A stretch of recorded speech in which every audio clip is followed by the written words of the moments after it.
Welcome back, everybody, to Space Quest, the second chapter in the Space Quest saga. My name is Eric, and let's get right down into it.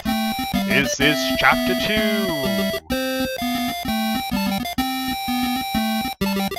Vohaul's Revenge. Listen to that beautiful music, and it's designed by Scott Murphy and Mark Crow, the two great guys from Andromeda.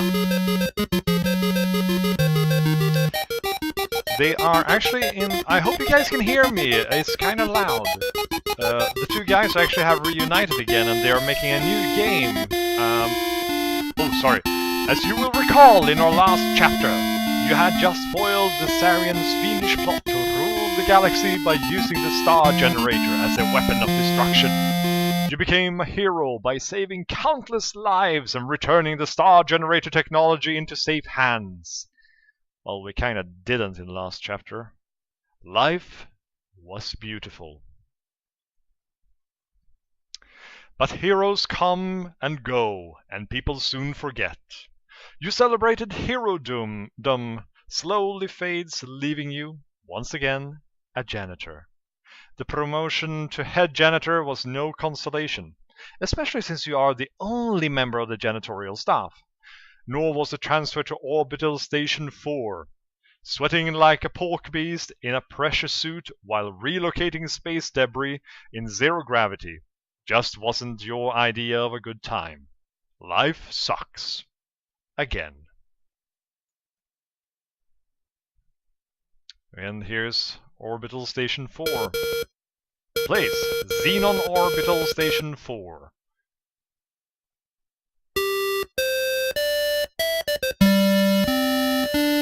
We have visitors.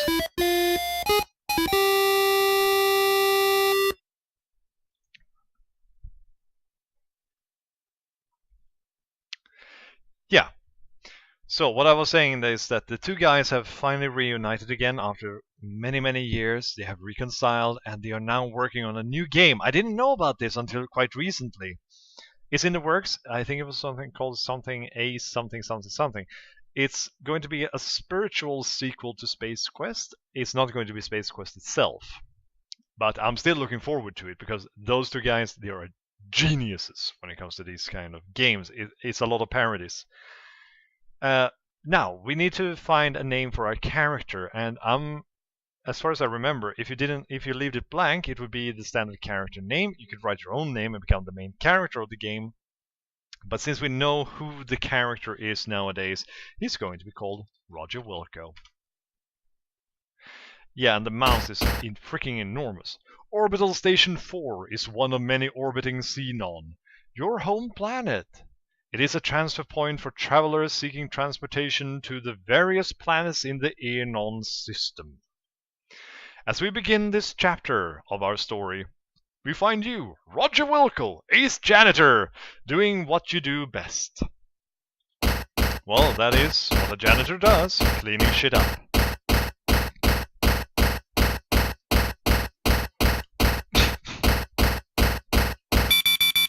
A beep emanates from your wristwatch. You release your grip on the broom. Damn it, Wilco! Your broom floats away, never to be used again! That makes the third one this week. Wait till your boss finds out. So, this is like the traditional one. It's old style. As you guys saw, this is a very old game, and it's not a remastered version, not an updated graphics or anything like that. And everything is in parser. They have actually done some upgrade because you have this humongous mouse pointer, but I'm not going to use it that much. So, let's see now. Look at watch. You had to write everything down that you wanted to do before. Here's our watch. Press H. Your horoscope for today. Keep up the good work. Today could bring that big promotion you think you deserve. Promotions! Don't take any wooden buckazoids. Press T. What's this? Time 11:26. It's minus 47 degrees centigrade. Okay. Press C. Here we go. There's the boss. Roger Wilco, get in here on the double! You got a mess to clean up in the shuttle which just returned. One of the passengers got space sick on the way down. Besides, you should have been down out there an hour ago. Get a move on! Well, thanks, boss. Well, we better get going. And this is how slow it is. Maybe I can increase the speed a little bit. Fast. There we go. He walks a little bit faster now. Hopefully this won't fuck me over later on in the game. This is something incredibly unique because you could actually walk in 3D, so to speak. Stand by for decontamination. Here we are. Change clothes. And that's it. Here we are. Roger Wilco. And that's what he looks like in the old-fashioned Sierra era game. There's an autosave here. Save 1. Yeah, I'll just need to remember to remove the mouse. Yes. Let's see now. Open locker. Look, locker. You bravely peer into the locker to find a Rubik's puzzle and your athletic supporter. That's our stuff. Get Rubik's Get cube. Okay. Get supporter. Okay, we have picked up our stuff. And we're heading out of here. And look at that. Look. Oh. It's about time you got in here, Roger Wilco. Head for the shuttle bay on the double. I'm warning you, you're on your last leg around here, bud. One more screw up and you're history. Well, again, thanks, boss. He then orders the transportation officer to send you directly to the shuttle bay and nowhere else until the job has been completed. Look. You are in the transportation control room of the orbital station. The room is abuzz with activity as technicians monitor XOS 4 operations. A pneumatic transport tube is accessible from the walkway above. Yeah. This is how it looks. Let's talk to people. The chief is not happy with you, Roger Wilco, the man says. You better get over to the shuttle bay soon. By the way, you still owe me 20 buckasoids. You best cough it up soon. Don't want to remember that. And these guys in the forefront looks like aliens, but at the same time it looks kind of like androids or something. I'm guessing I'm supposed to go over here. Yeah, that's the elevator. And into the tube we go. Yeah, the sound effects is back in the day when there weren't that many sound effects and everything. And again, as I said in the previous episodes about Space Quest, it's an all-Sierra game. It's very unforgiving, and I'm hoping that I do remember stuff, because if I do, I might have to replay the entire game again. And that means that I'll most likely have a walkthrough available just in case, to make sure that I don't have to replay everything. Yeah, that would kind of suck. And the window is really, really small on my screen. Original size is 640 by 400. So, yeah. So let's get into the shuttle and clean it up. That's our job. You enter the shuttle and start sniffing around for the mess you must clean. You are surprised to find that the shuttle is not empty. There are 2 extremely ugly suckers walking towards you. Hey, what the... Your favorite expletive here. Ow! Your protest is cut short as 2 interstellar ruffians proceed to thump you unconscious. Everything fades. Time passes. More time passes.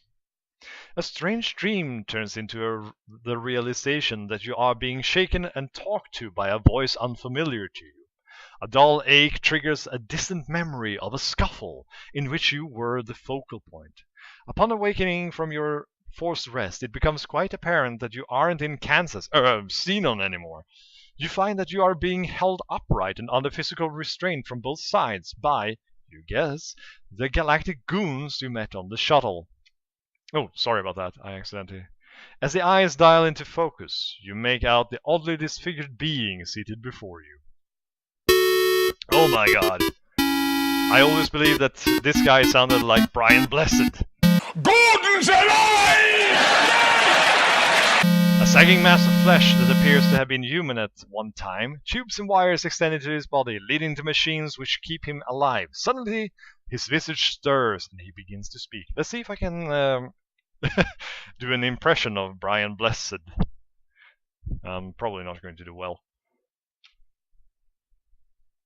Well, well! Did we have a nice nap? I thought we would have to resort to drastic measures to wake you. Oh well. Welcome to my humble fortress, Roger Wilco. The name is Vohaul. Sludge Vohaul. I was the genius behind the star generator when it was still in the concept stages. It was to be the ultimate war weapon until the sissy pants scientists decided it would be better to saving lives rather than destroying them. What a waste of technology. Excuse me if I sound bitter. Anyway, you ruined my Sarian operation. I was going to use the star generator to make Xenon pay for what they did to me. They were going to know my wrath in a big way. You somehow managed to change all that. Oh, I suppose I should have known better than to use those mental midget Sarians. That's not the point, however. You're responsible and you should pay. Besides, I have another plan, and you'll not be around to foil it. I have devised a plan so horrible, so frightening, so diabolical that no one will be able to stop me. Observe my latest creation! Oh, that's horrible. I intend to infest your planet with thousands of these genetically engineered door-to-door life insurance salesmen. I will at last reap sweet revenge from the scientific community that mocked me. My plan was to kill you, but I've had a change of heart. Get it? He peers down at the hoses protruding from his chest and connected to a life support system. Forgive me, I'm a kidder. I've decided I would get much more enjoyment watching you suffer. My associates will escort you to the surface of Labion, where you will perform many painful hours of manual labor in my mines. Be seeing you! Oh, he's laughing a lot, the fat fucker. Sorry, my impression of Brian Blessed sucked really, really badly. An injection renders you unconscious. Your drugged carcass is loaded into a shuttle. Upon reviving, you look through the viewing port to see Vohaul's massive asteroid fortress getting smaller. Bloop. And down we go.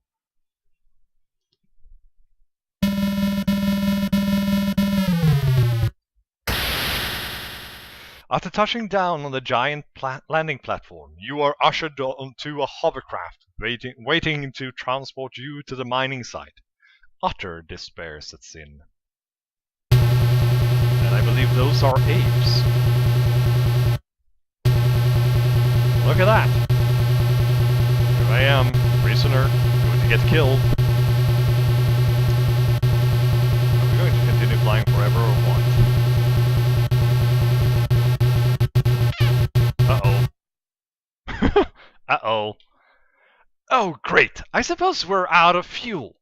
Way to go, Gorf Breath. Don't blame me. It was your turn to fill up. You're always forgetting to do it. Wait till the master finds out. You're in big trouble. Hey, don't talk to me that way, you slime bucket. I filled it last time. Dip. The argument between the two guards is cut short as gravity reasserts itself. Shoo! Bang! Good thing that guard broke your fall. He doesn't look too happy about it though. Wait, I need to save the game. Save often and everything. Save, well, let's go by so I know what the hell I'm doing. Labion 1. Okay. So we are on the surface. Look. You seem to be in a rather exotic forest. The growth here is unlike anything you are used to. On the ground lies the wreckage of the hovercraft you crashed in. Nearby are the bodies of the former captors. Look at guard. The guard appears to be less thick than you remember him.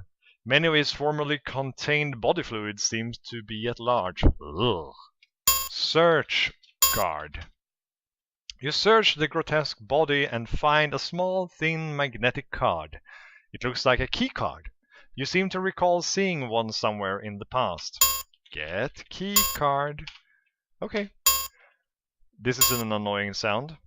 Look at craft. The hovercraft has been reduced to a mound of twisted wreckage. Everything that was straight is bent. Everything that was bent is benter.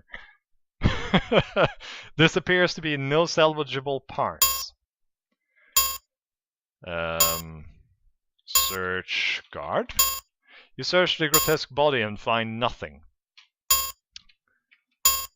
Listen to sound. You hear a high-pitched beep. It seems to be emanating from the wrecked hovercraft. Look for sound? I don't think that is in view right now. Okay. Look at button. Oh, I'm spelling it horribly. You see a normal button and light. The light is currently on. You didn't notice it during the flight. It must have come on as a result of the crash. Push button. You press the button. The light goes dark and you no longer notice the high-pitched beep. The thing is that, of course, I need to turn this thing off because this is the kind of like a GPS on the hovercraft, and if I don't turn it off, people will suddenly soon show up a little bit randomly around the map and kill me. So I definitely want that turned off. Once more, save. We are at on Labian in the middle of the jungle. Welcome to the jungle. And everything. There was a guy hiding in the bushes over here. I saw him. Look at bushes. The bushes seem to be composed of leaves and small branches. Nothing interesting about them. Will I go to? Oh. Look. You are standing in a dark and damp portion of the forest. There are some very large mushroom-like growths here. Look at mushroom. Aside from their enormous size, they appear to be your average garden variety mushrooms. I don't believe that. And if you guys are interested, there is actually, if you if you go on to YouTube, there are actually collections of different Space Quest death scenes. Yeah, that's what happens. Normal mushrooms, aren't they? Holy jeez, boy! That mushroom thing sucked you clean up! You can't move a muscle, nor see a speck of light. You begin feeling waves of tingling, warmth and moisture. Suddenly, it's not so bad in here. Wow, shake out the colors, dude! Your body and mind enjoy the short-lived buzz that is a side effect of the lethal poison you now marinate in. You are oblivious to the end. Not a bad way to go, actually. But it sure is early in the game. I had high hopes for you. They said, who? Roger Wilco? Not a chance. That chump won't last 20 minutes. I said, no way! Roger Wilco isn't that lame. So anyway, don't make me look stupid too. Yeah, it was actually less than 20 minutes into the game. It has been a pleasure watching you play Space Quest 2. And we are dead. With that, I need to restore the previous game. There we go. So, stay away from the mushrooms. They are dangerous. Doo-dee-doo-dee-doo-dee-doo. Doo-doo-doo-doo. Let's see now. We go north. What's up north? Not much stuff here. Suddenly you hear somewhere to the east... Suddenly, from somewhere to the east, you hear a thwang, followed by a high-pitched shriek. Oh my, we better have a look then. Well, look at that! Look! You are in another area of the forest. The growth seems to be getting heavier here. Look at creature. The little creature caught in the snare has thick-looking pinkish skin. He looks to be less than a meter tall. He doesn't seem to be too thrilled with his predicament. Untie creature. You're not too far away. Okay. Okay, I need to get a little bit closer to him. Is he here? Untie creature. And off he goes. Oh, okay. Before disappearing through a tiny hole in the brush, the little creature gives you a long glance. Oh, that's him. Now, that's actually quite important because we needed to say that little guy. He's going to give us some hints later on. The foliage here is much too dense for you to pass through. Actually, that's a good hint too, that we can't continue in that direction. Now, back to this screen. Yes. I'll probably die a few times in this game, but I'm going to try and avoid it in general because it's not... Well, it's fun to see them, but as I said, have a look on YouTube. There are plenty of them around here that you can do. Oh wow! Look, this is another clearing in the otherwise heavily wooded area of the forest. There's a plateau near the back. Look at machine. The mailbox looks typical for a mailbox. There is a slot, a tray, and a sign. Oh shit! I might have forgotten something now. Just realized that I might have forgotten stuff. My inventory. What do I have? Oh, I have an order form. Supporter, dialect translator, key card, and a puzzle.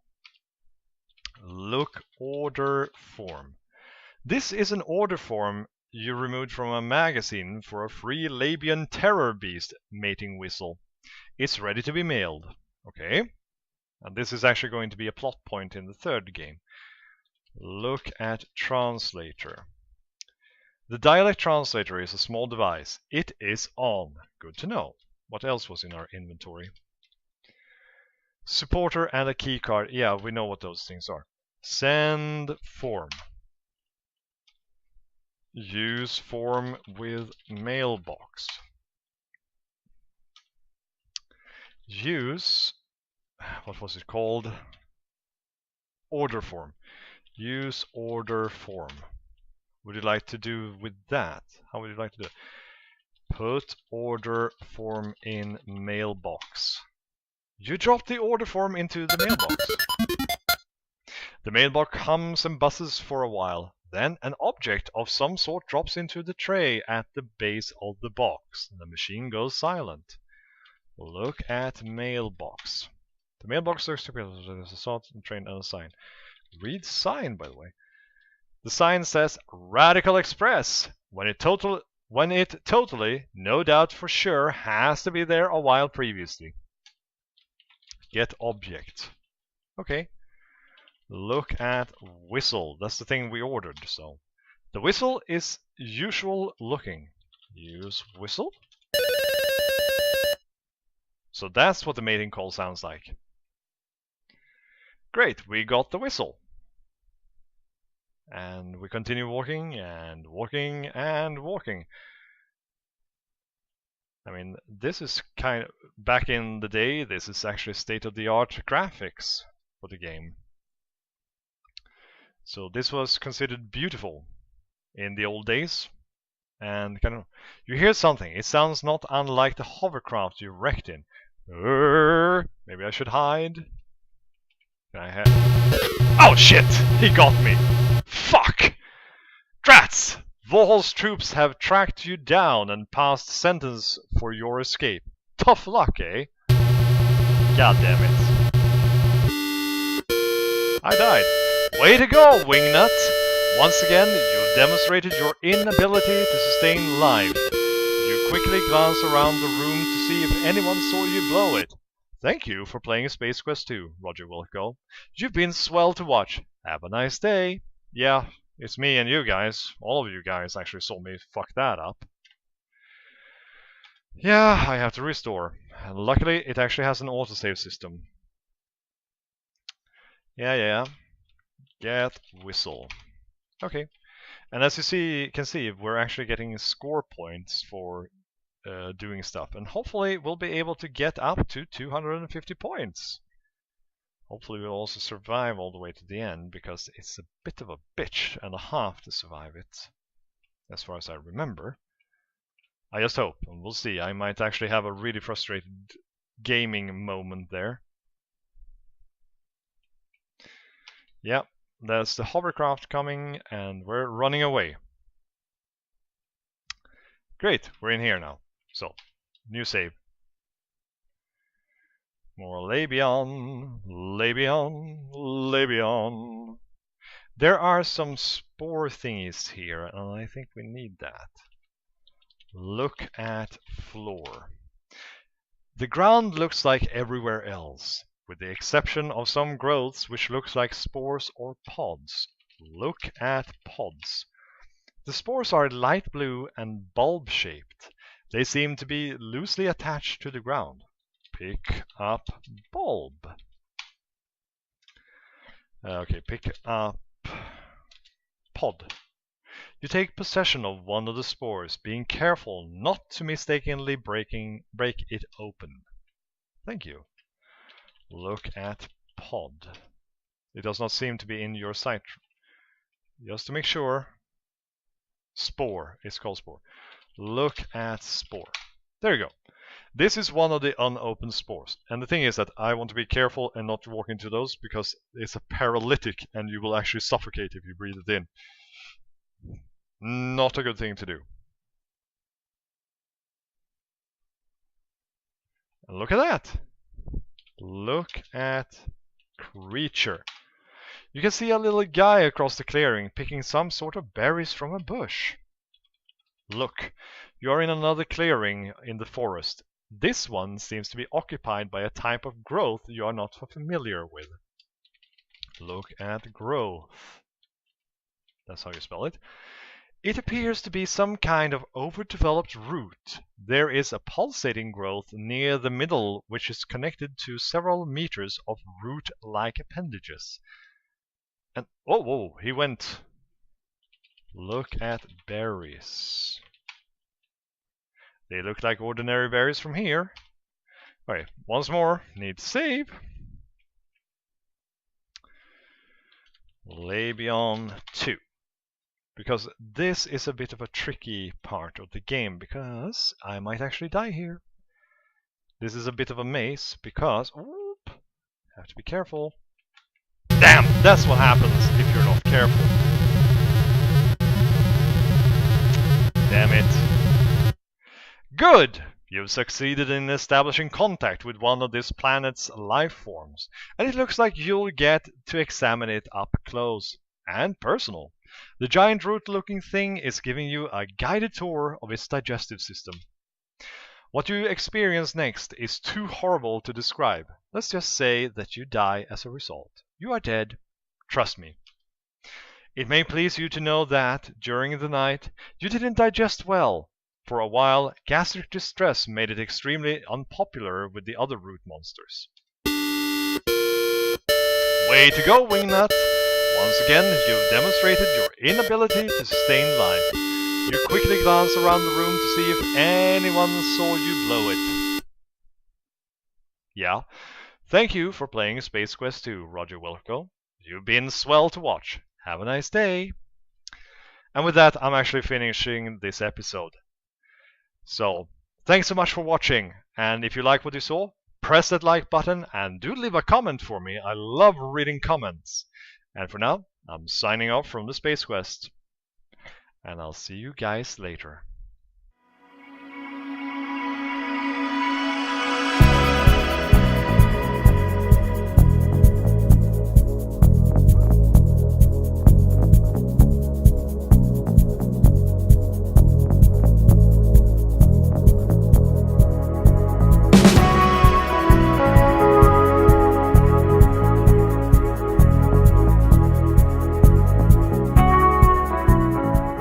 Newspapers have been doing their bit to calm motorists with headlines like, "Petrol! We're running out!"